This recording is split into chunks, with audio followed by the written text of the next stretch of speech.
Welcome back to your Shinto class lecture. This week we'll be talking about forms of early modern Shinto and the nativist movement, which is very important to the development of Shinto.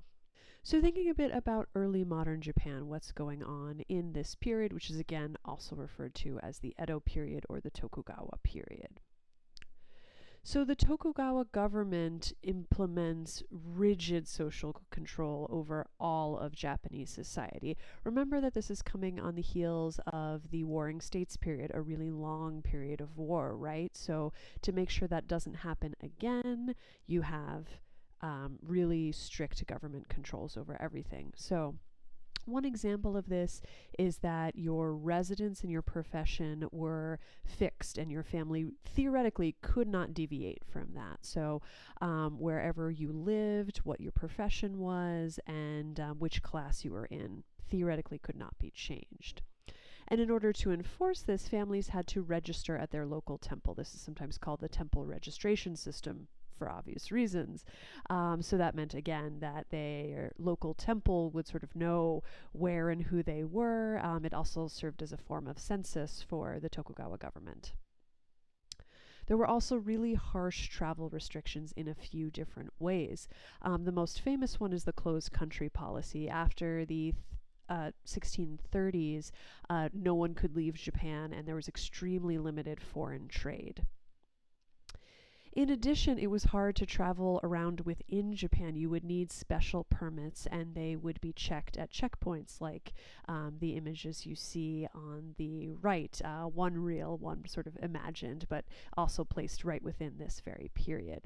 So that made getting around and, changing your residence or profession extra hard, even if you wanted to. Come on, y'all!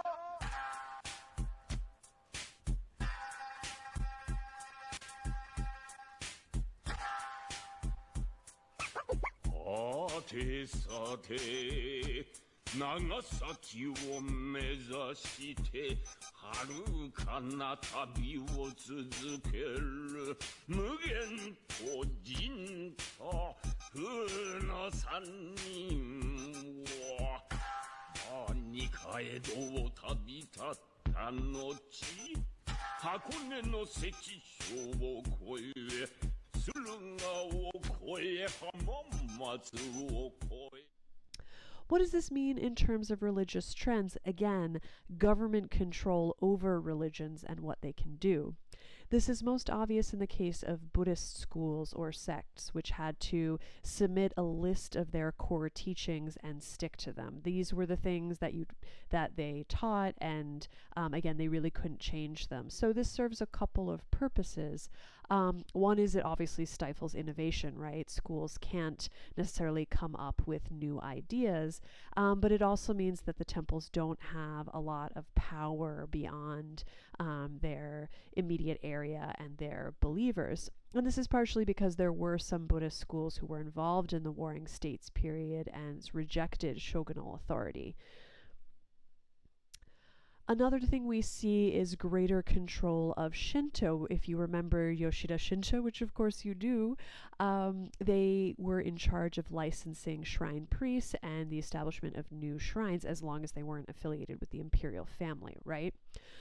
So this also means that you're starting to have very clear documentation and centralized control over not all, but a good portion of Shinto shrines. Another trend we see in the early modern period is the revival of Confucianism as a form both of social order and education, right? We know that Confucianism is really good at talking about social hierarchies and the importance of things like, fidelity, filial piety, and whatnot, which served the Tokugawa government very well. And it also served as the basis of education, certainly for the samurai class, as you can imagine, the highest of the classes in this period, but also was sort of the fundamentals of education for anyone who was literate, which a lot of people were. And finally, because there's no longer all of this war and uncertainty, yes, the system is rigid, but sort of life and limb is no longer something you're worried about. And so, therefore, we see a huge shift towards not thinking so much about the afterlife, and Buddhism and reincarnation is definitely still there, but there's a shift towards considering and valorizing the secular instead. And that's really most vibrant when you think about the arts. And so the early modern period is really famous for its arts, right? Yet again, peace provides leisure time, right, for people to spend on things like the arts. So this is sort of the beginning and height of haiku poetry. This is when kabuki theater and puppet theater, which you probably haven't heard of quite as much, are new and very vibrant forms of theater in Japan.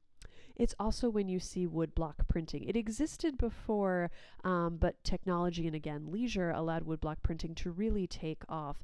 And that's not only in the form of artwork, although certainly that's major, but also in the terms of books. You have books that can be mass produced because you can use woodblocks again and again.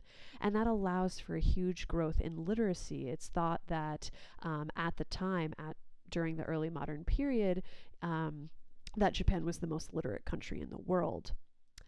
And so you do see a lot of temples and shrines in terms of this art, right? They're very often used in scenery, and I mean that both in terms of a print like the one you see here, but also in kabuki theaters. A lot of scenes happen at temples or shrines. And they also become places to visit. And with that also comes a lot of tourism materials, right? You start to see travel guides and other things. But how can you travel if travel is so restricted? We'll actually get to that in a sec. I just wanted to give you a taste of woodblock printing and what it looks like. On the left here, you see sort of the whole printing process and how different colors and sections are added. So for one print, you very often would carve multiple blocks, and again, colors and patterns would be added bit by bit.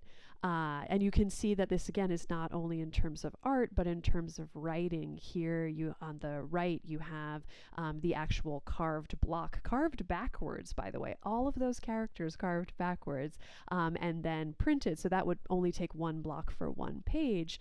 But you can see that this is indeed where manga comes from, right? Comic books that have a combination of pictures and text tend to be really popular at this time. Okay, so pilgrimage. How is pilgrimage allowed if you're not allowed to travel? That's because pilgrimage is one reason you are allowed to travel. It's considered, again, a religious or devotional act. You occasionally see texts, sort of suggesting that people should go on pilgrimage less often, but it comes to be something that a lot of people want to do in their leisure time. So with that, you have the proliferation of pilgrimage routes and early forms of tourism, right? I mentioned such things as travel guides exist during this period, and they would be very often towards for particular pilgrimages. You also, partially because the highways and main roads are maintained for purposes of, again, security and preventing any further rebellions, that also serves the needs of pilgrims who can travel along main highways very safely. And while certainly political centers are connected by highways, so are key pilgrimage sites. So one important thing you have during this period are pilgrimage groups known as ko. They're often translated as confraternities. And these are groups that are based on religious worship rather than something like your family, your area of residence, or even your profession, right? You do have guilds during this period. But these pilgrimage groups are all based on devotion to a particular kami, or again, a particular Buddha, or a particular shrine or temple. So there would usually be separate groups for men and women, but there would be groups for women as well. Pilgrimage was something that they could easily indulge in if they had the money to do so. And so these groups would meet regularly for the purposes of worship and veneration of a specific deity, specific teaching, something like that. But they would also, as a group, fundraise and sponsor pilgrimage to these specific sites. So this is something that, again, sort of dates or, is an early precedent for the sort of group tours that develop later on. In addition, traveling around some of these places, you would find other religious specialists who, move around. That's what itinerant means. So miko are a common one, and this is a rather large category in Japanese religious studies. Early on, miko referred to, sort of shamanic women like Empress Jingu, but it comes to still, have that meaning of someone who, either performs prayers or has direct communications with the kami, sometimes in a possession trance. Your readings will also mention the Shinto sha, basically Shinto people, and these would be unofficial Shinto priests who might be traveling around. They may have a smaller locus. They might not be going all over Japan, but they're theoretically at least experts in Shinto who would might be at some of these shrines and talking about various Shinto things, and perhaps a little cheaper to gain their services than the official Shinto priests. And finally, you do also have Buddhist figures moving around at this time. The Kumano Bhikkhuni are fairly significant. They are technically nuns, but Kumano is actually a set of shrines, not a set of temples. So they're in this sort of in-between category. Similarly, gyoja or yamabushi, they're fairly interchangeable terms. These are mountain ascetics that are very often well versed in both Buddhism and Shinto. And so these would be people you could interact with, sometimes if they came by your home, but they would also cluster around temples and shrines. So the image you see in the top right is the Ise Sankei Mandara. It's basically a pilgrimage map. It's not necessarily to scale, it in fact is certainly not, but it does highlight some of the key places within the Ise complex of 2 shrines that you would want to visit when you go there. And you can see it doesn't have a lot of different color. This would be a map that's relatively easy to reproduce. Another pilgrimage I wanted to introduce briefly was the Kumano pilgrimage, also known as the Kumano Kodo. Literally means ancient road, at least the Kodo part does, and the earliest records we have show that there was a pilgrimage route here in the 900s. So there are 3 main Kumano shrines, which are sort of clustered in a triangle in the center of the map there. Hongu, Hayatama, and Nachi are the 3 shrines. And you'll hear these names elsewhere because there are other Kumano shrines outside of Kumano. These are the original ones. I, for instance, have been to the Nachi shrine in Miyagi Prefecture, up where Sendai is. So yeah, these are very particular popular kind of shrine. And there are also a fair amount of temples in the same vicinity. Koyasan is a famous center of esoteric Buddhism. So again, this particular pilgrimage is both Shinto and Buddhist. And in the period we're talking about, the early Edo period, you have a route to Ise added in because they're not particularly far from each other. You can see it's a fairly long road there, but you could theoretically do 2 pilgrimages in one. And this remains a really popular hiking trail and area today. So you'll see a video on this week, but just to give you a little context. All right, switching gears to talk a little bit about nativism, which is something you may have heard of. It's not exactly Shinto, but it's related to Shinto. And you'll have heard about it probably with these 2 different terms. Your reading goes over them, but I wanted to do so briefly. So kokugaku is often translated as national learning. It literally means study of country. But in the case of Japan, when you're not talking about another country, you're obviously talking about Japan. For instance, Japanese class for Japanese students is called kokugo, national language. Another term very often used to describe this group is nativism, which essentially just means favoring the native over the foreign, right? So favoring indigenous ideas. And, both terms have merits. I think it's worth noting that neither of these terms were actually used by the people who were part of this movement, but it sort of gets at the key things that they're trying to accomplish, which are, if we're looking at nativism in a nutshell, a return to the original traditions of Japan before continental culture. So before Buddhism, before Confucianism, before Taoism, arguably, before all of that, getting back to the original essence of Japan and what it is. So this, in most cases, involved studying ancient materials that were thought to be sort of closest to what Japan was like before all of this continental culture. That's hard to do when we know that this continental culture was there and brought the writing system with it. But these nativists thought that by studying ancient texts, poetry, waka is Japanese style poetry, ancient literature like the Tale of Genji, certainly the Kojiki and the Nihon Shoki, and in this case, the Kojiki was favored for being older and kind of getting a sense of the original language. And the different, sort of kokugaku scholars focused on different things. For instance, Kadano Azamaro, this particular kokugaku scholar pictured here, focused particularly on poetry. But a lot of them were interested in things like, native Japanese spirits, kami, in the Japanese idea of the universe, looking at the Izanami Izanagi myth, looking at the first creator deities, and thinking about things like ethics, ritual, and prayer, but from the perspective of what was happening in ancient Japan before all this stuff from China and Korea. In terms of how nativism and Shinto are connected, there are a couple of different ways. So while these kokugaku scholars were not necessarily Shinto priests, although some of them were at least connected to Shinto priests, many Shinto priests, particularly those who were not affiliated with Yoshida or another larger group, would actually study kokugaku either at the kokugaku schools or look at their texts and sort of help spread this influence, certainly incorporating it into their own Shinto practice. One of the most important aspects, and we'll certainly be talking about this when we get to talking about state Shinto, is how much nativism influenced state Shinto.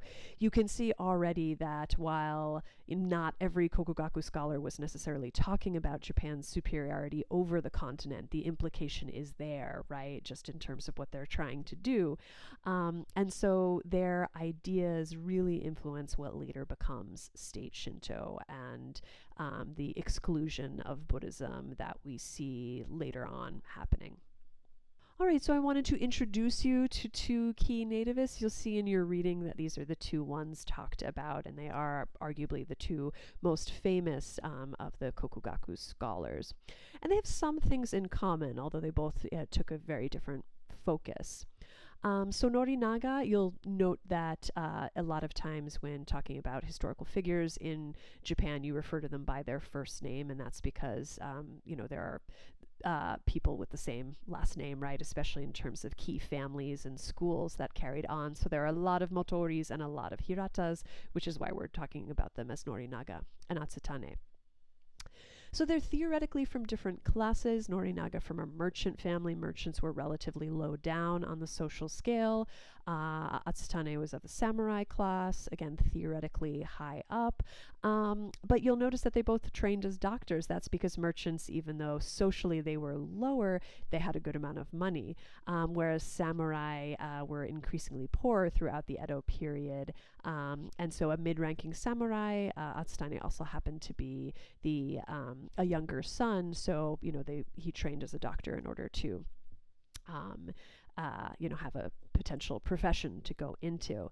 But neither of them stayed doctors for particularly long. They both were interested in the rapidly growing school of Kokugaku, and they both, again, fervently agreed with the idea that you needed to remove foreign influence and get at the heart of what Japan was. So they had somewhat different targets. While neither of them particularly liked Confucianism or Buddhism, Norinaga was more firmly against Confucianism, whereas Atsutane was more firmly against Buddhism.